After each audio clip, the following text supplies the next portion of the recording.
কাতারে যা গরম পড়েছে এখন আর সেরকম বেরোনোই হয় না। লাস্ট জিয়ার ভ্যাকসিনেশনের জন্য বেরিয়েছিলাম। বাড়িরও কিছু গ্রসারি কেনার ছিল, আর জিয়াকে নিয়েও একটু বেরোনোর ছিল। তাই ভাবলাম একবারে দুটো কাজই সেরে আসা যেতে পারে। আগে নিজে রেডি হলাম, তারপর জিয়াকে রেডি করলাম তাড়াতাড়ি করে। তারপর শুরু করলাম জিয়ার ব্যাগ প্যাক করতে। জিয়ার ব্যাগে আমি সবসময় একটা এক্সট্রা ব্ল্যাঙ্কেট, একটা পিলো, একটা ড্রেস, ওর দুটো হ্যান্ড টাওয়েল, একটা প্যাসিফায়ার আর একটা ডাইপার নিয়ে রাখি। আর সবথেকে ইম্পর্টেন্ট হচ্ছে ওর দুধের বটল। আমি সবসময় ওর দুধটা আর জলটা আলাদা করে নিই।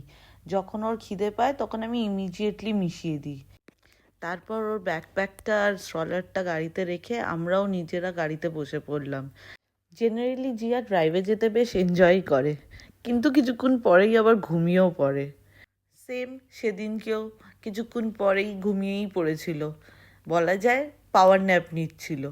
কিন্তু মলে ঢোকার ঠিক আগেই তার পাওয়ার ন্যাপ নেওয়া ডান। তখন সে ফুললি চার্জড। আমরা সেদিনকে গেছিলাম আবু সিদ্রাতে দোহা মলে।